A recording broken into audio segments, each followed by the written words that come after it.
सुप्रभात। तो जो हमेशा मैं कहता हूं कि आप अगर किधर भी चलते हैं, अच्छी दिशा में चलते हैं, अच्छा काम करते हैं, तो आपको कॉस्मिक एनर्जी यानी आपके पितृ, आपके पूर्वज, आप जिस भगवान को मानते हैं वो भगवान और ऐसी अनंत आत्माएं जो सकारात्मक काम को होते हुए देखने में खुश होती हैं, वो सभी आपकी सपोर्ट करने लगती हैं। वो किसकी सपोर्ट करती हैं?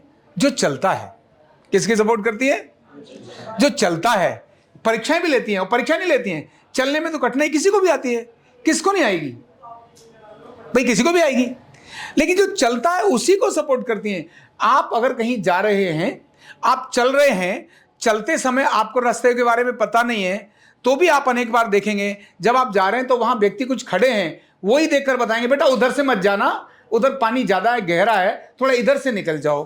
क्योंकि आप जा रहे हैं, चलने की कोशिश कर रहे हैं। अगर आप चल ही नहीं रहे हैं, खड़े हैं, तो आपको कोई बताएगा बेटा उधर से नहीं इधर से जा? बोले खड़ा है, देख रहा होगा, वापस चला जाएगा।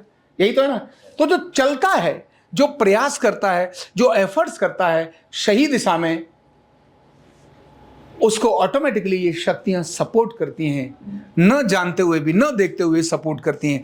ये शक्तियां आपको किसी व्यक्ति के रूप में भी आकर कर सकती हैं और आपके अपने विचार के रूप में भी कर सकती हैं। और मैं जानता हूं, जैसे आप इनको आप देखेंगे, आप अन्य ऐसे लोगों को देखेंगे जो अपने लिए काम करते हैं, उनके मन में अनेक सारे विचार आते हैं। हम सबके मन में विचार आते हैं, अनेक विचार आते हैं, लेकिन जो प्रयासरत होता है, जो परिश्रमी होता है, जो शुद्ध भाव से काम करता है, उसके अंदर बहुत सारे विचार आते हैं जो मार्ग पर स्पीड भी दे देते हैं और नए मार्ग निकालने की उसको ताकत भी दे देते हैं।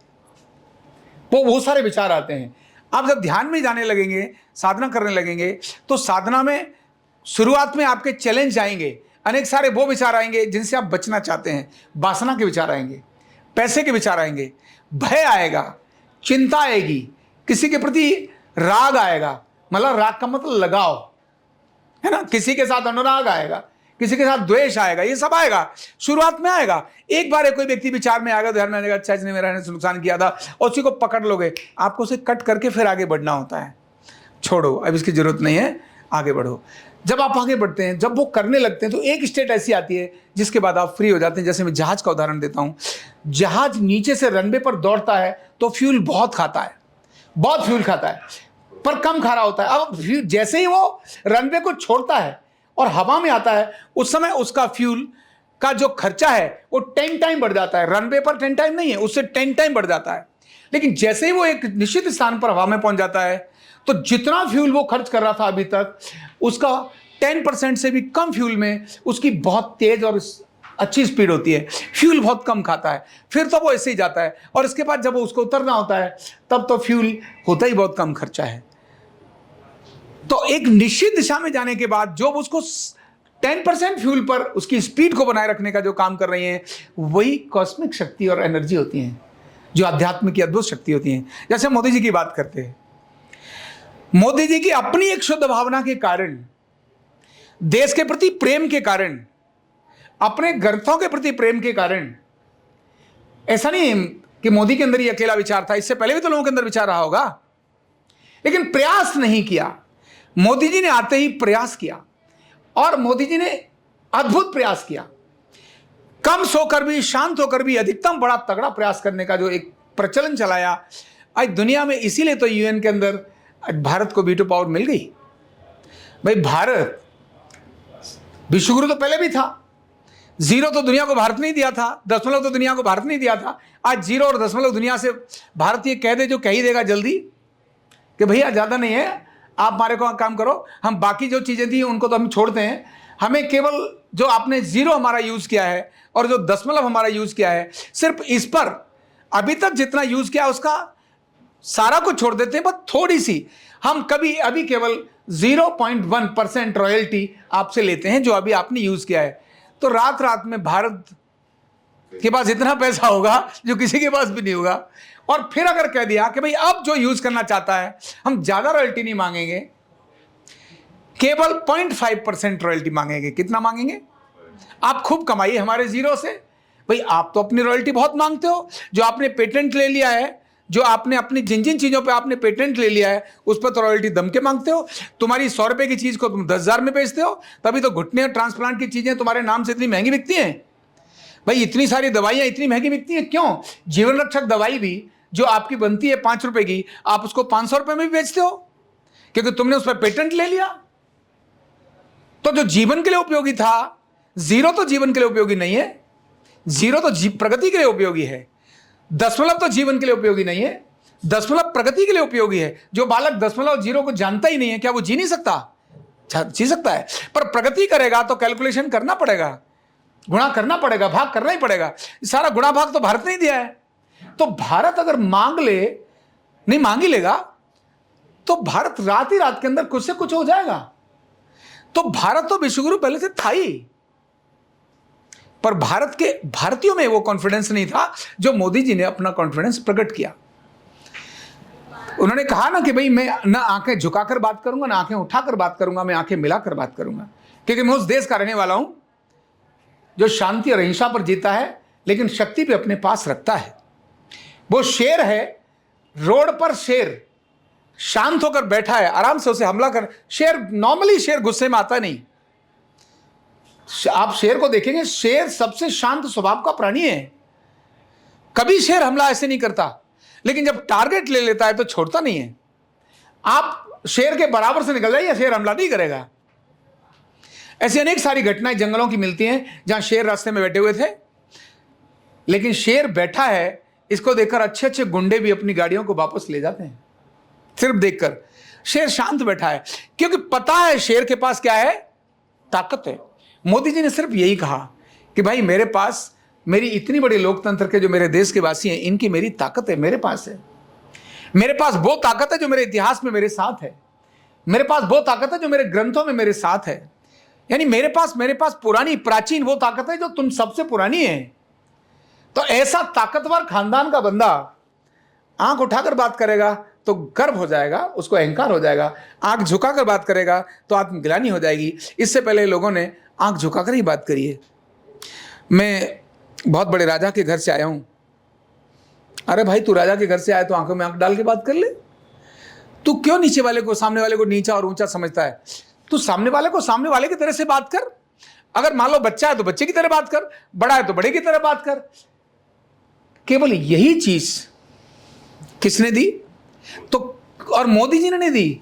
मोदी जी ने जब वो सोच रखी तो सोच के कारण कॉस्मिक एनर्जी, जो देवता थे, जो भगवान थे, जिसको मैंने पीछे भी जब प्राण प्रतिष्ठा हो रही थी तब बोला था कि भारत की नाभि अब सेट हो रही है। क्या हो रही है?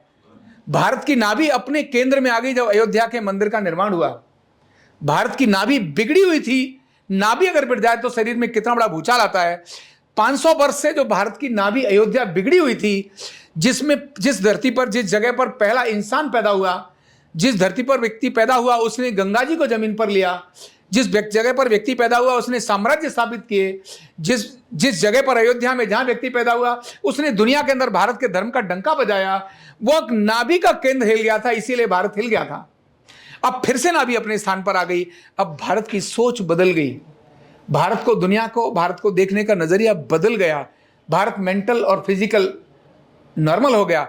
इसीलिए 2047 नहीं, केवल 2035 तक दुनिया के अंदर भारत बदला बदला नजर आएगा। भारत बदला मतलब पहली इकोनॉमी है ही, स्वीकार करने की बात है ही, केवल स्वीकार करने की बात है। भारत के लोगों को स्वीकार करने की बात है, दुनिया के लोगों को बताने की जरूरत नहीं है। भारत का व्यक्ति जब ये समझ जाएगा यस हम पहली इकोनॉमी हैं। 1947 में पहली इकोनॉमी तो थे ही हम।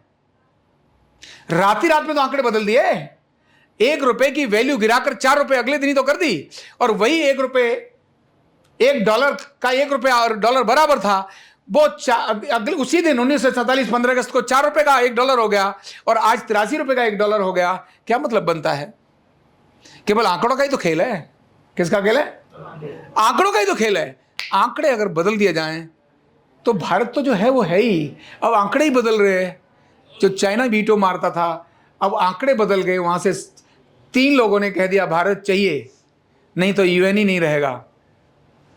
तब फिर ऑटोमेटिकली भारत को एक्सेप्ट किया। आंकड़े बदल गए ना। अब भारत वहां आ गया जहां आंकड़े बदल सकता है। कहां आ गया? आंकड़े बदल सकता है। अब कह सकता है भारत, भाई हम सब जानते ही हैं कि भारत ने ही 0 दिया था, प्यार से बोलेगा देखो हम सब जानते ही हैं, चलो पिछले तुम कहोगे साहब क्या करें मोदी जी, तुम आए हो तभी से मान लेते हैं हम, तो 1914 से 2014 से पहले की चीजें हम चलो माफ कर देते हैं, 2014 के बाद जो तुमने 0 यूज किया है सिर्फ उसी की रॉयल्टी दे दो। आप तो मांग सकता है, भारत मांग सकता है। जब इजराइल वाले अपनी जमीन पर कब्जा छोड़ नहीं सकते, हमास भी वही युद्ध कर रहा है केवल अपनी चीज के अधिकार के लिए ना। दुनिया के अंदर अपनी चीज के अधिकार के लिए कोई भी मरता है, अपने लिए तो लड़ते ना लोग, भाई मेरे लिए ये चाहिए। तो भारत की तो सब जानते हैं भारत की है, तो भाई भारत आयुर्वेद की बात नहीं कर रहा, योग की बात नहीं कर रहा, ज्योतिष की बात नहीं कर रहा कि भैया ज्योतिष का हमें दे दो, ज्योमेट्रिकल की बात नहीं कर रहा, और मैथमेटिक्स में 1 से लेकर 9 तक की संख्या की बात नहीं कर रहा, स्वरों की बात नहीं कर रहा। भारत नहीं कर रहा है इन सारी बातों की। भारत केवल 2 ही चीजों की बात करेगा, वो है दशमलव और शून्य।